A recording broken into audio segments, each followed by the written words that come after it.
Hello and welcome. This is the fourth video in a series of videos I'm doing on installing Windows 1 through 10 onto one single laptop. In this video, I will be installing Windows 2000, XP, Vista, and 7.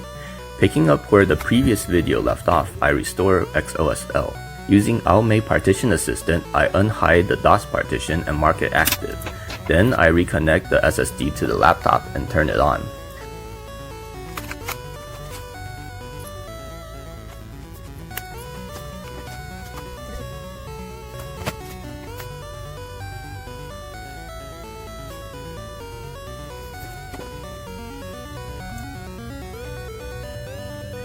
I start the previous version of DOS.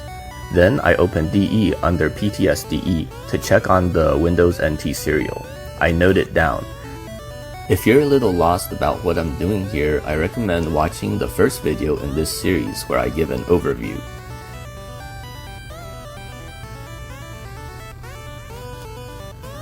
Then I open Install under XOSL. I choose to restore XOSL into the C drive.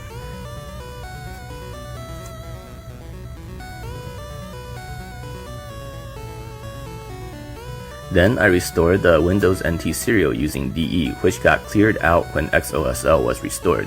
This is an important step, don't skip it.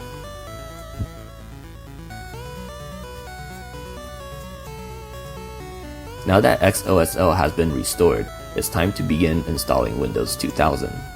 I restart the laptop and boot into Windows Me.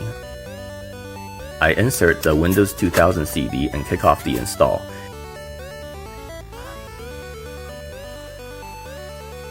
Be sure to cancel out of any prompts that say anything about upgrading. I select Clean Install. This menu is important. Be sure to select Advanced Options and to tick the I want to choose the installation partition during setup checkbox.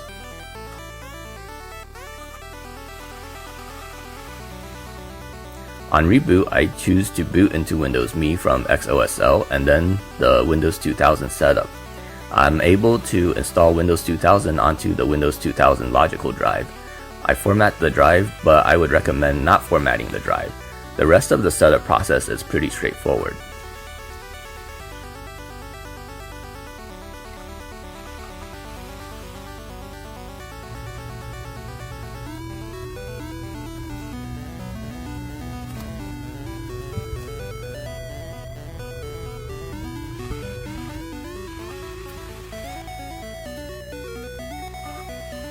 In XOSL, I add Windows 2000 to the Windows Me entry, then I boot into it. This is the Windows 2000 NT loader. I choose to boot into Windows 2000. Now it's time to install Windows XP. I replace the CD in the drive with the Windows XP CD.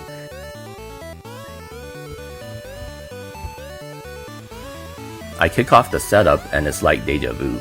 I choose New Installation, Advanced.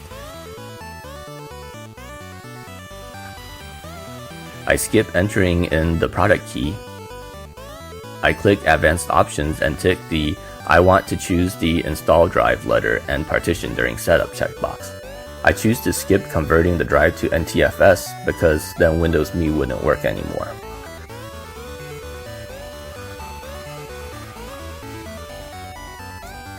On restart, I boot into Windows Me and choose the Windows XP setup entry.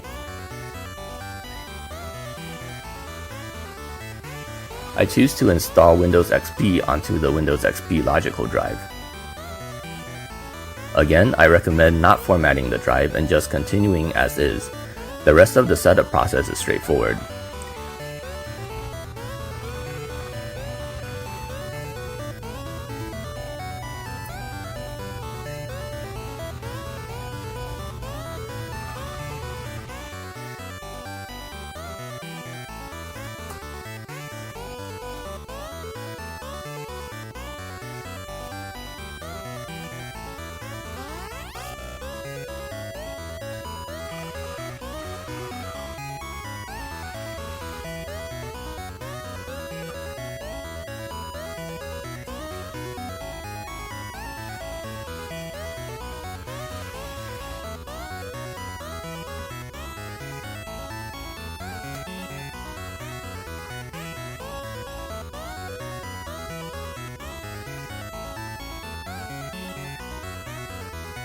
Once in Windows XP, I right-click on my computer and select Properties. I navigate to the Advanced tab and click the Settings for the Startup and Recovery section.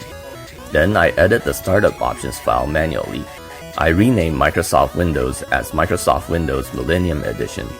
I rearrange the entries and save the boot.ini file. I run regedit and navigate to HKey local machine, system, setup, PID. I need to change the last 3 digits from 000 to OEM. I start the Activate Windows program and go with the telephone option. I call Microsoft and they send me a link which lets me enter the installation ID. It generates a confirmation ID which I then enter in Windows. This successfully activates Windows. Next, I replace the Windows XP CD with the Windows Vista DVD. Then I start the setup. All versions of Windows Vista are on the same DVD. Entering the product key helps the setup know which version of Vista to install, so it's very helpful. It's definitely better than installing Vista and then being unable to activate it because the product key was for a different version. I select Custom Advanced and choose to install Vista onto the Vista logical drive.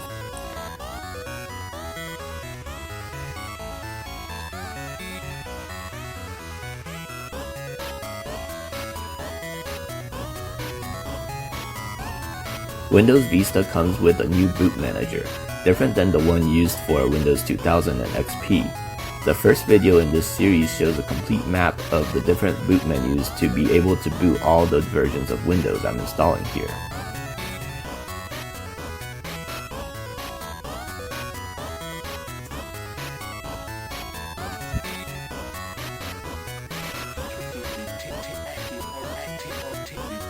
After a few reboots, Vista installs successfully. I activate Windows Vista the same way I did with XP. Links to the phone number I used is in the description.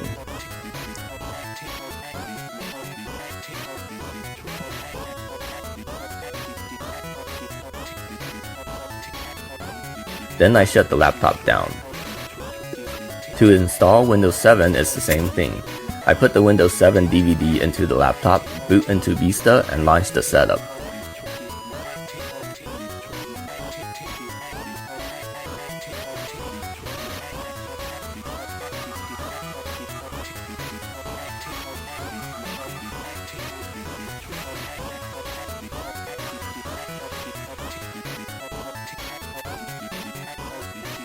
Once again, I select the custom option and choose to install Windows 7 onto the Windows 7 logical drive.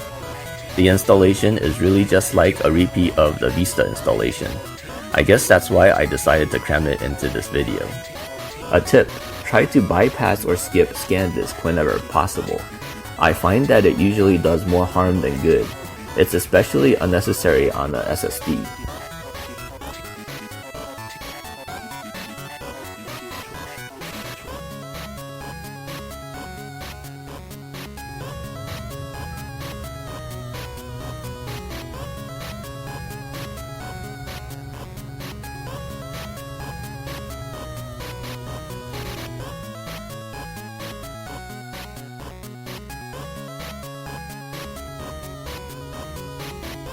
Now that I've installed Windows 2000, XP, Vista, and 7, it's time to restore XOSL again.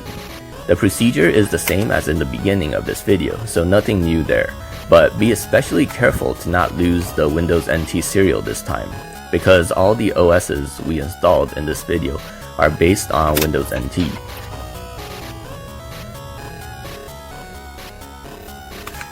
Now, if this is the first video in this series you're watching, I would recommend checking out the previous videos in this series, where I go over installing DOS 5.0, XOSL, Windows 1, 2, 3.1, 95, 98 SE, and Me.